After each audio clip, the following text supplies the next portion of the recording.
Teresa is now 15, but at the age of 2, she was left in the care of this woman, the grandma she called Nan, and that, she says, is when her torment started. Who was the leader? Who was the boss of the gang, of the cult? At home it was my Nan. Your Nan made you have sex with animals? Yeah.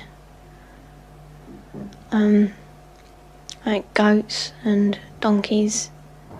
How many men or how many people would have sex with you? What, at one time? Yes. About everyone who was there, which must have been about 20. You know, from 10 to 20 people. If it was a big ceremony, it used to be 30. What would your grandma be doing when these men were forcing themselves on you? Usually laughing. Or smiling. Or having sex with another man. Or other men. A chronicle of debauchery and depravity so horrific it's hard to believe. You have to ask yourself, could Teresa be just making it up? No. I know what's true and what's not. No, I know what I saw. Children don't make up elaborate lies that this would have to be if it was a lie, which I know it is not. It isn't. This couldn't be a terrible dream, a nightmare that you're reliving? No. It's no dream.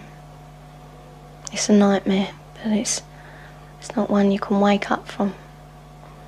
It's there all the time. This really happened, you're quite sure of that? Yeah. During these ceremonies, was Satan, the devil, ever referred to? He was called Lucifer.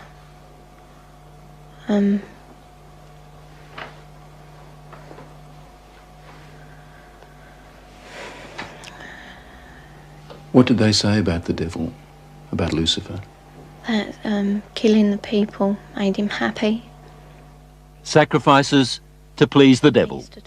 According to Teresa, the worst rituals took place at a house somewhere in the country. It was big, you know, expensive. From the front it looked like a castle. You know, it had a long drive and big double wooden doors. Do you think they were rich people then? Very rich. Teresa was always drugged, or on a couple of occasions she says she was knocked out, so that she never fully knew the route. There was a tramp who was brought in once, you know, and he was killed. He was cut from his throat down to his stomach, and they ate him, or bits of him. They killed a man at a ceremony? Yeah. In front of you? Yeah, in front of all of us. Did the tramp, did this man fight back? No, I think he was, you know, drunk or something. He seemed really dopey. He was laughing a lot when he was brought in. And he started screaming when they began to cut. But after a while, you know, he died. I'd seen a few killings before then. Although I wasn't used to it, you know, that was the worst one. I really don't know what I thought. I suppose I thought, thank God it's not me. Let me get this right now. Are you saying that you saw more than one person killed in that house? Yeah. I've seen loads of babies killed there, just newborn babies, or aborted ones which were only small. You know, 4-year-olds. Any age, really. Did they ever say they might kill you? They threatened to kill my little girl, who, when I left, was still at the house. A friend? Huh? What little girl? My little girl, Alex. She's about 4 now. You mean you had a child? Yeah. How old were you when you had that child? 11. Motherhood. What would happen to the fetuses, the unborn babies? I used to be taken away most of the time, and one time the baby was taken out of me and then killed in front of me because it was still alive. And then, what would happen? Well, after they killed it, they would eat it. Well, we were also made to eat it. You were made to eat your own fetus? Yeah. Who made you do this? My nan. When Teresa was left to live with her grandmother, they might as well have handed her to the devil himself. Did you ever try to run away? You must have been frightened. A couple of times I did, but my uncle, he caught me and brought me back. Going to the police? Did that occur to you? No. No. I thought it was normal, you know, even though I didn't like it.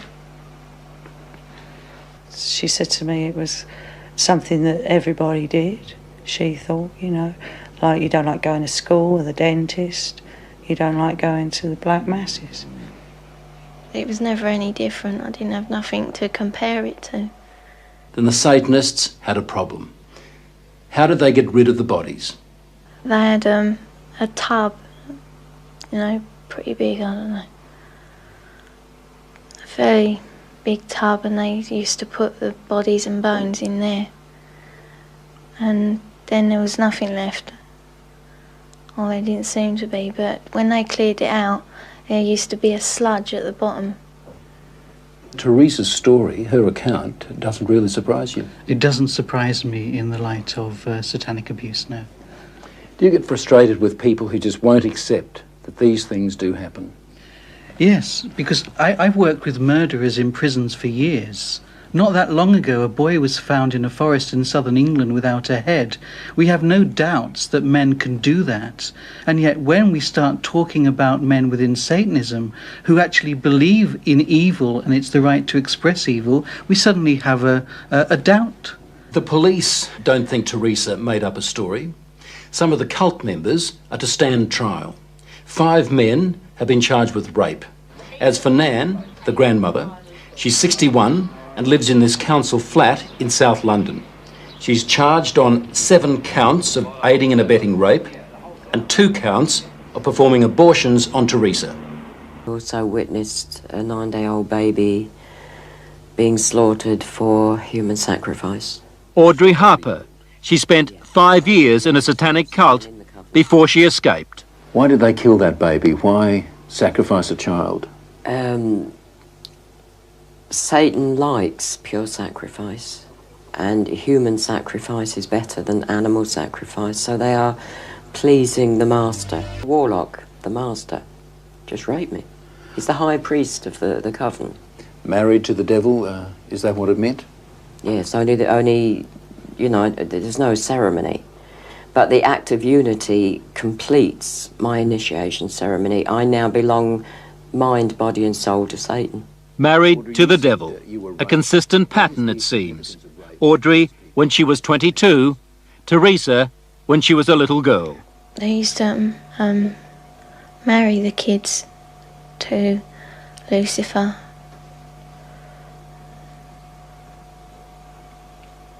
So that we were part of him, you know. We were his.